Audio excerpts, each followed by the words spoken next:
Okay, welcome back everybody. So, a few things have been happening. A few good things, a few bad things so far. The good news is that coral is growing, and it is growing pretty well. The ones that are growing really good. You can see down here, the zoanthids are basically exploding, and their little tentacles are reaching out big time. They weren't like that when I got them. They're just doing super good and growing new heads like every day. I don't know if you can see that. If I can kind of zoom in there. Sorry about my camera. This Galaxia, you can see how it's kind of just spreading on its little frag. It's growing pretty much every day too. Sorry, I'm trying to get this to focus in on this. I put that over here in timeout. Its little tentacles were coming out, and they were a lot bigger than I thought when I saw them. I got this coral here. I'm not sure what it is, but it is kind of fading in color, so that some of these are not doing good, which is, strange. Some are doing awesome, some aren't doing too good. But this one, basically, I noticed it tries to feed at night. I don't really have a lot for it to feed on, especially in a small tank like this at night. But yeah, that one. And the birds' nests are doing okay. This one up here is growing really well. This one's constantly has its little, I guess you call them those little polyps out, reaching pretty much all the time. This one, which was the nicest one I had with that nice green tone to it, on the skeletal structure, is starting to bleach out, and I don't know why. I don't know if something with the light or the nutrients in the tank got to it. The Gregorian still doing okay. It does extend to eat a few times, and I did get some phytoplankton that I do put in the tank here and there. Yeah, so I had one fish die, the yellow chorus wrasse. It just, see, wouldn't eat too good, and I'm probably not the best at acclimating fish. I try my best usually when I put them in here.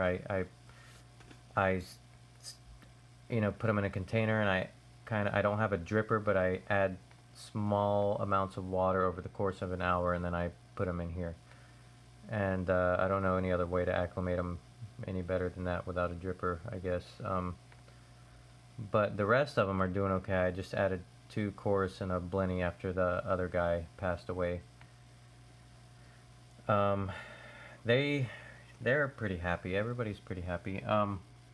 The Chaeto Reactor began to die. The Chaeto began to die off slowly after I actually trimmed it. I may have trimmed too much. I got a couple of theories, but I'm gonna give it another try on that one.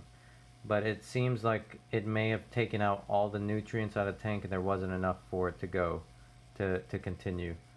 Because there was no nitrates, no phosphates that I could read in the tank. I just think it just didn't have enough going for it. So it grew to capacity, and then basically I thought I would trim it down, and I trimmed about 60 to 70% of it, which next time I'll probably only do maybe about 30-40% of it if I trim it, if it does start growing. But basically I had to pull it off because I noticed it dying, turning white and fuzzy, so I pulled it off. I set it in another room with the lights on it and a bubbler to just kind of circulate the water in the reactor, and I added food and stuff, and it started coming back in color. So then I added it back to the tank, and then basically all kinds of algae started growing in the reactor, hair algae, and the mix of the Chaeto dying off, and it was just nasty. And I left it for a week. I was, thinking, better the algae in there than in the tank. But then the tank kind of started to smell funny, even though I always have new carbon in here. So then I pulled it offline for a few days, and then I decided to talk to my LFS. They told me just to reset the whole thing. So I basically cleaned out the Chaeto reactor, cleaned it up nice and shiny. The inside was getting a little bit, the acrylic was getting a little hazy, so the light probably wasn't penetrating through it too good, but I just got new Chaeto and everything just hit a complete total reset on that. So I'm going to see how that goes, and hopefully it does okay to where it'll start growing, but if it doesn't, I have, you know, a plan to just, I'll remove it whenever I notice nitrate and phosphate getting up over. I will probably just get some more Chaeto and then install it again and just basically use it as a backup on situations like that if it comes to that and I just can't keep it growing, because I do like it. The way the corals that are growing pretty fast. So yeah, so I'd rather just stay away from GFO completely, because this is a, I didn't have zoanthids and other corals growing that fast at all in my last tank with the GFO stripping everything out of the water. And then the final thing is that was really bad and scares the hell out of me was you'll notice my green torch coral is gone.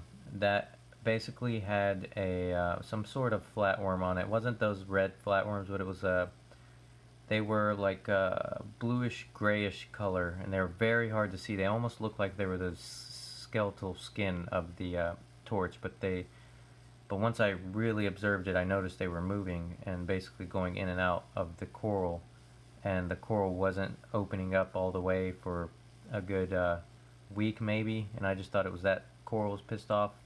Very hard to care for, but it ended up being that those were basically in there, I don't know, eating it very slowly, doing something. All they wanted was torch coral. They are not on anything else, and they were about 2-3 centimeters when they were fully extended. That's how big they were. I did take a picture of one. I'll try to put it up on the video when I upload it. So I ended up reading about it. One guy talked about it wiped out his whole tank. I ended up chucking the whole coral and the rock it was on. I was not going to take a chance on that, and I figured, okay, they were strictly on that one. The other torch coral was super happy.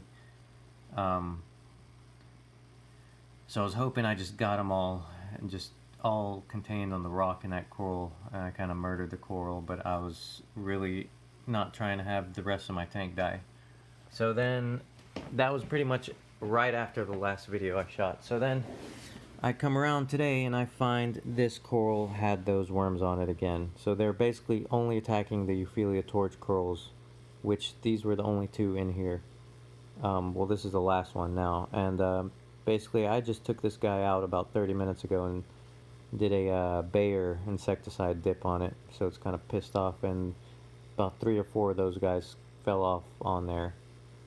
The worms, I don't know if there's a nudie or some sort of flatworm,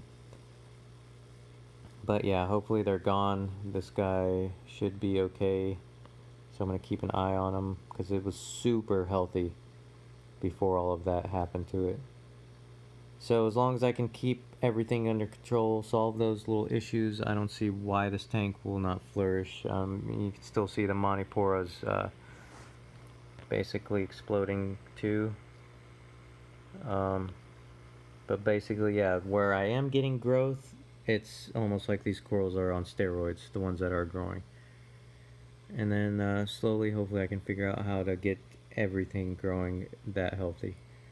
So yeah, stay tuned. Might be a couple weeks till the next video, but I'm gonna have to keep an eye on it for a while. So thanks for watching.